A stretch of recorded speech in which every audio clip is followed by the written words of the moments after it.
Olá, bem-vindos a mais um episódio do podcast Fragmentos. Hoje vamos falar sobre gastroenterologia intestinal, que também acaba por afetar um bocadinho do nosso cérebro e da forma como pensamos. Eu sou a Lara Rodrigues e hoje temos connosco a doutora Marta Tavares, que nos vai falar um bocadinho sobre o tema e tentar ajudar-nos a entender um bocadinho melhor sobre isto. Obrigada por ter aceitado o nosso convite e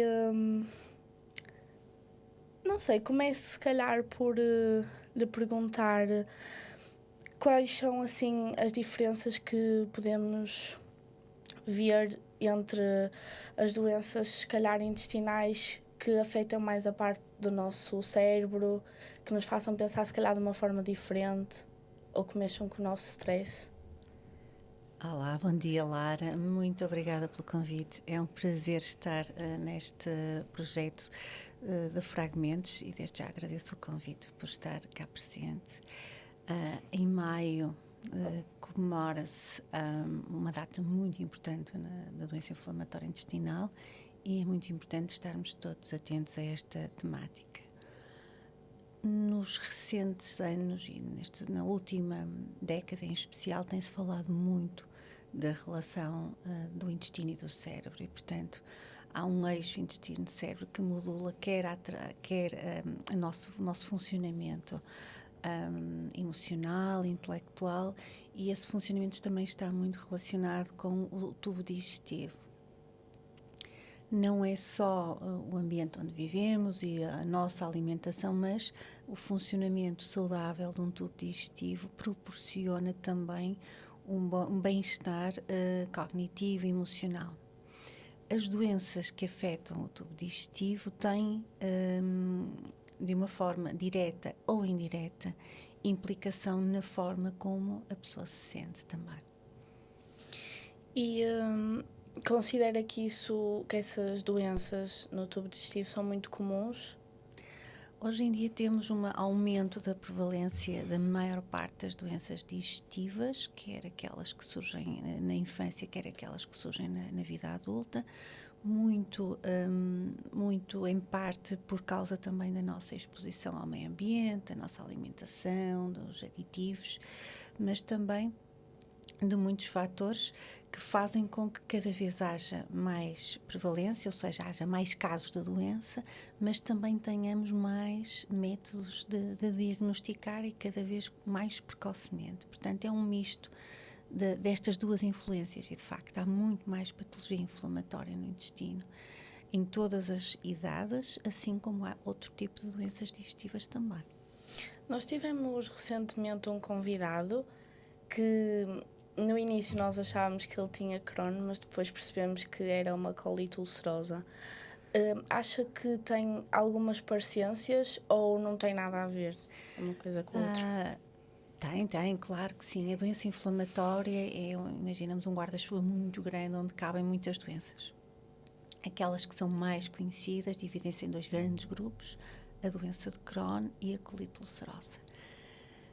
Apesar de serem diferentes na forma de como se apresentam nos sintomas, na evolução da doença, nos tratamentos, é muito importante perceber que ambas as doenças são causadas por um desequilíbrio do sistema imunitário que dentro do tubo digestivo, do intestino, começam a promover inflamação inadequada.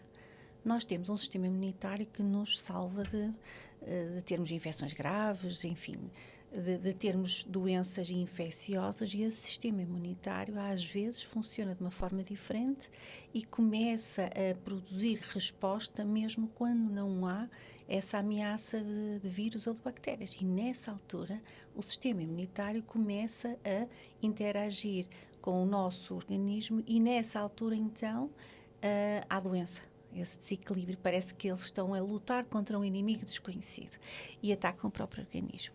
Agora, há duas manifestações diferentes, embora seja no mesmo órgão, e um tipo de sintomas leva a um diagnóstico da doença de Crohn e outro tipo de sintomas leva à colite ulcerosa. Mas são ambas do mesmo desequilíbrio, por assim dizer, que se gera no intestino.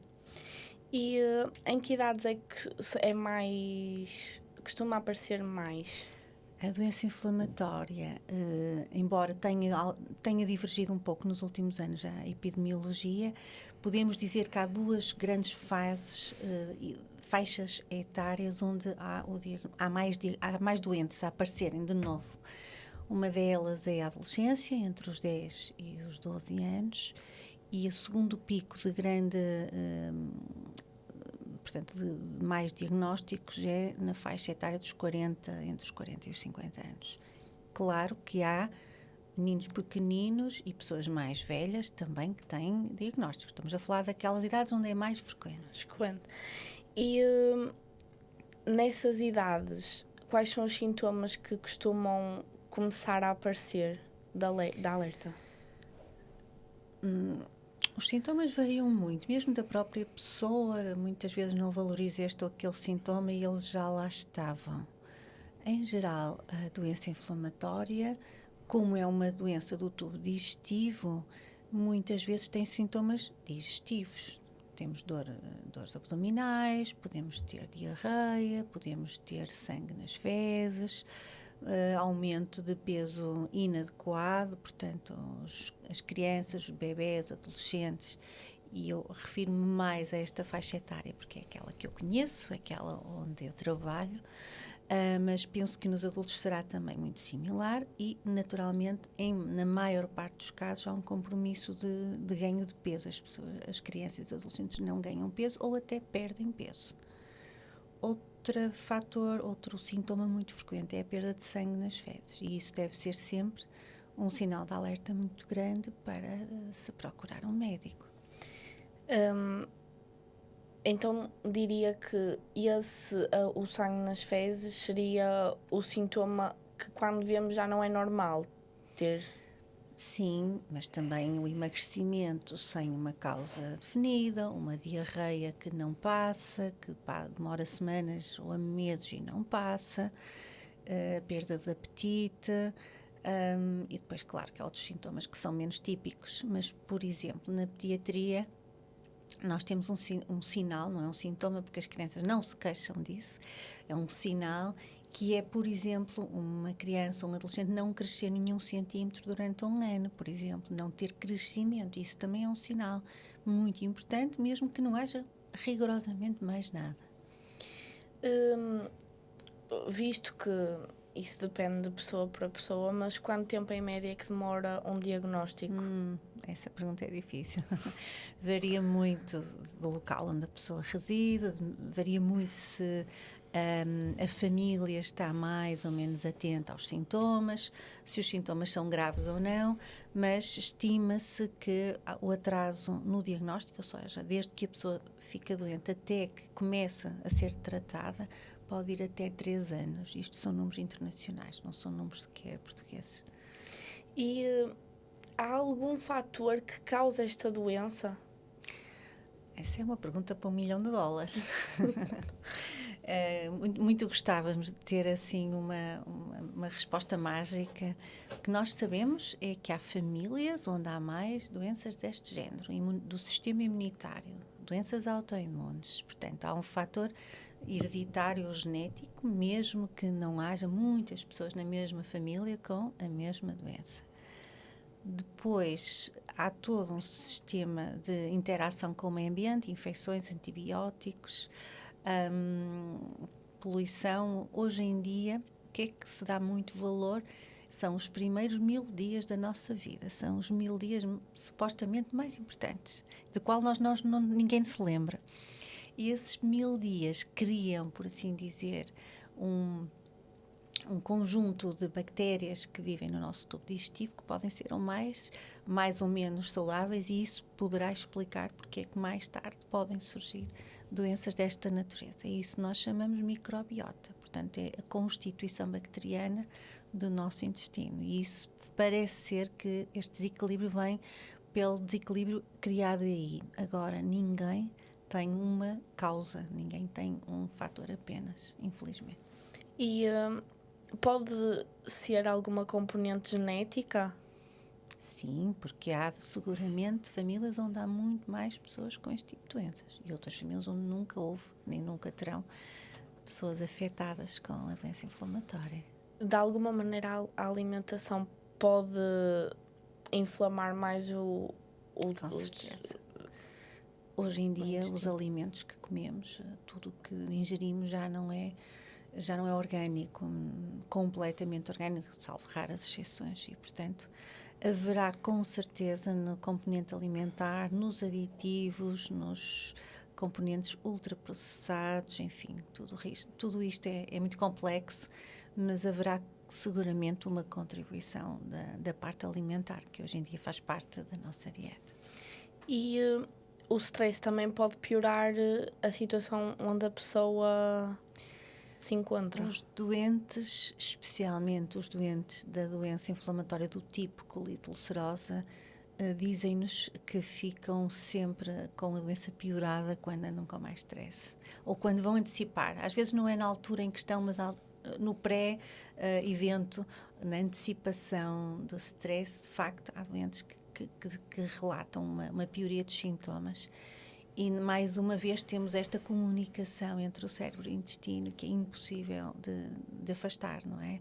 Provavelmente o intestino influencia o nosso estado de espírito, mas provavelmente é muito mais influenciador o estado de espírito na barriga, como eu digo, dos meninos pequeninos. Pensam muitas vezes com a barriga. É uma forma muito simples de explicar a uma criança. Então, porque é que me dói a barriga quando eu vou a um passeio da escola? Eu gosto tanto de ir a um passeio da escola. Porque muitas vezes nós só de pensarmos na mudança da rotina, no dia, no preparativo, na viagem, já começamos também a antecipar uma série de alterações e isso, em muitos meninos, causa-lhes muitos sintomas. O quão é importante fazermos uma colonoscopia? Depende. Na criança, a colonoscopia é feita apenas para o rastreio da doença inflamatória e é absolutamente obrigatória. Tem que ser mesmo efetuada, senão não podemos saber onde é que a doença começou, se a doença é muito extensa ou pouco extensa, qual é a gravidade. Quando se evolui na fase adulta, há muito mais indicações para a colonoscopia, mas até aos 18 anos é mandatório fazer uma colonoscopia para o diagnóstico da doença inflamatória. Nos adultos, nós muitas vezes vemos colonoscopias para a avaliação de muitas outras doenças digestivas. Sabemos que é uma doença crónica, ou seja, quem tem que levar pela vida toda, mas há tratamentos que podem ajudar a controlar. Eu gosto de dizer que um doente com doença inflamatória controlada é um doente que se esquece que tem a doença e, portanto, isso quer dizer tudo. Que os tratamentos permitem uma vida com uma qualidade de vida igual à das pessoas que não têm doença nenhuma. E, portanto, sim, os tratamentos que são cada vez mais eficazes. Em 10 anos, nós quadruplicamos, ou até posso dizer mais, ainda a quantidade de tratamentos eficazes para a doença inflamatória. E considera que por exemplo, quem tem a doença de Crohn consegue ter um estilo de vida como as pessoas normais tomando medicação? Eu gostaria de dizer como as pessoas que não têm doença, porque estes doentes são pessoas normais. Sim. Têm um problema de saúde e tratam-no. Sim, claro que sim. Terem filhos, viajarem, fazerem uma alimentação regular, sem grandes modificações. E quando digo grandes modificações, significa que não precisam de estar a restringir grande parte de alimentos da sua dieta. Podem praticar desporto, podem fazer basicamente tudo aquilo que podem e devem fazer, tudo aquilo que fariam se não tivessem a doença.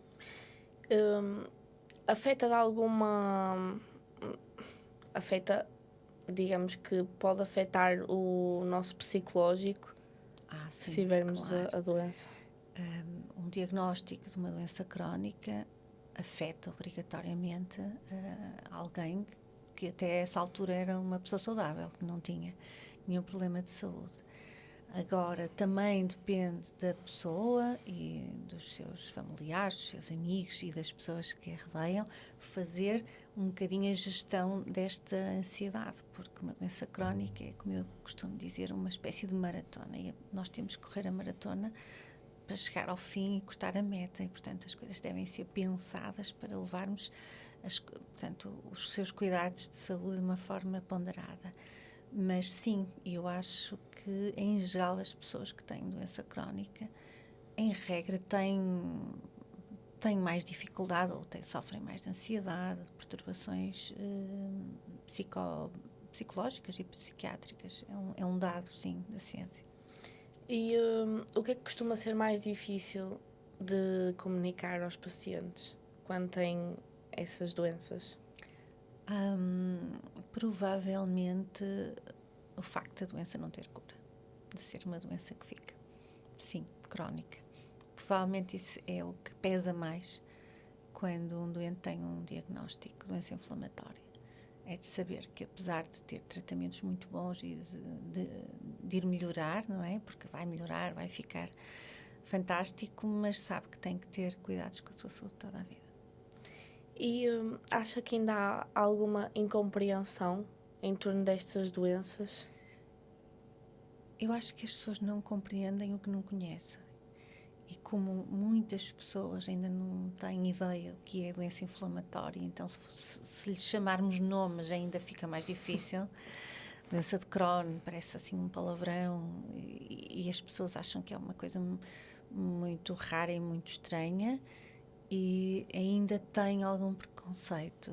Às vezes até gostariam de fazer perguntas, mas não fazem porque têm receio de abordar esta problemática com a pessoa que tem a doença e, portanto, o conhecimento sobre a doença também não melhora, não é?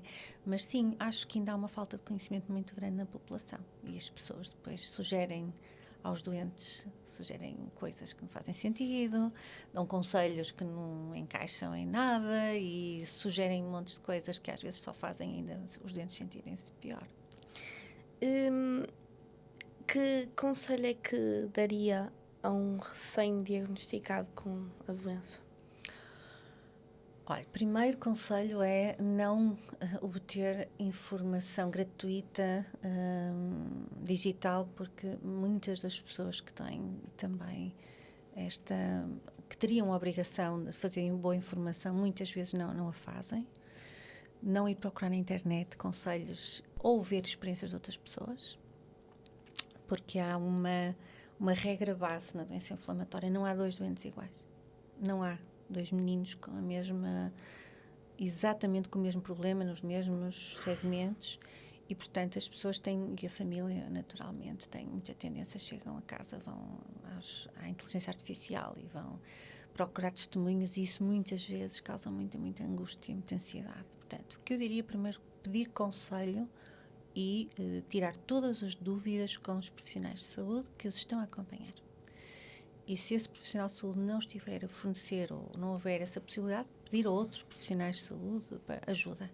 E confiar, porque muitas vezes o caminho é longo e, mais uma vez, a primeira etapa parece que não está a resultar, mas o plano terapêutico é uma coisa que é instituída para um determinado período, tem várias fases, e também diria aos doentes para terem calma, para confiarem e para aguardarem, porque seguramente com os tratamentos que temos hoje é muitíssimo raro um doente não ficar muito bem, como eu digo, até se esquecer que tem um problema.